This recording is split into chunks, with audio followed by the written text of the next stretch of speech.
Magandang buhay. 1, 2, 3, welcome! Welcome na naman po sa panabago namang vlog ni Michikoy and good morning. So for today's video, ipapakita po natin yung nangyari po nung Friday, which is nung nagpunta po kami sa embassy para bumoto po. Okay, so sa mga kababayan po natin, sa mga ka-OFW po natin, nagsimula na po ang absentee voting dito po sa ibang bansa, sa Kuwait, no? Nandito po tayo ngayon sa Kuwait. And nag-start na po yun ng April 11 and it will last hanggang May 9. Kaya wag na po tayo maghintay na yung last minute bago po tayo pumunta doon, no? Kung may oras na po kayo, pumunta po kayo, open po pag Friday and Saturday. Even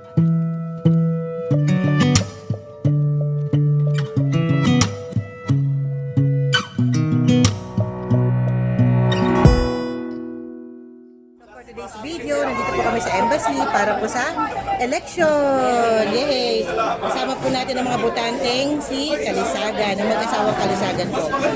So, kung ano po ang mangyayari, tignan na lang po natin, no? Pag lumabas na po ang resulta ng pagboto po ng mga OFW sa ibang bansa. So, dito po sa area na to, sa bandang likuran, dyan po yung lahat kayo mga nakaupo. Simula po sa apelidong A hanggang letter F. Sama-sama po yan. So, kada may mababakante, no, uurong po kayo. Kagaya nito, nasa likod ko na po si Leia kasi nakapila na po kami sa medyo gitna na po na parte, no. Ayan, kung makikita nyo po, ito po, meron pong tatlong pila. Line 1, 2, and 3. Kasi hinihiwalay-hiwalay na po nila yung A and B ang apelido, C and D ang apelido, and E and F ang apelido.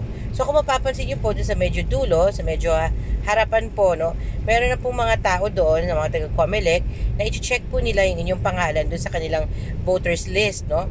So, bibigyan nyo lang po yung civil ID nyo or yung passport nyo para i-check na po nila kaagad. Para mamaya pag tinawag na po kayo doon, pipirmahan nyo na lang po yung pangalan nyo.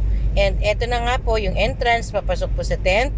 Kung ano po yung mangyayari sa tent, wala na po tayong picture na mapapakita dahil bawal na po doon ang picture.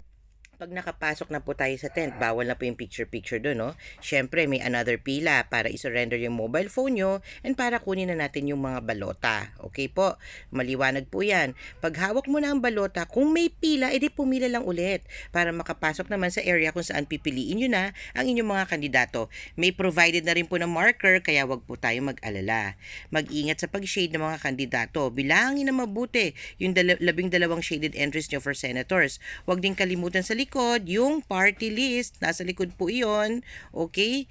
Pagtapos na po kayo, bumalik sa pinagkuhanan nyo ng balota, sa machine ay papasok nyo ang balota at hihintayin nyo na lumabas yung listahan ng boto nyo. Doon nyo makikita, no? Ipapacheck sa inyo yon yung papel, kung tama, then pipirmahan kayo sa likod. At saka naman, ihuhulog sa transparent at selyadong drop box, okay? Malinaw po yon. Dito mo na rin pwedeng i-claim yung inyong cellphone at isurrender na sinurrender nyo bago kayo bumoto, then pwede na po kayo lumabas at muling mag-picture-picture at video-video. So, eto po, no, eto, exit only lang to. Yan, nag-picture po kami ni Leia, Kalisagan. Ako po yan, syempre, hindi papatalo. And eto po, no, pula at berde ang nagwawagi dito. So, dito rin po makikita, no, nakaabang ang mga marites. And dito rin po aabangan yung sumisigaw ng ibinoto nila. So, nandito po tayo ngayon. Hinihintay po natin ang isang botante na si Dexter Kalisagan. Kumakaway-kaway po siya. Okay, ayos. Graduate. Ayos.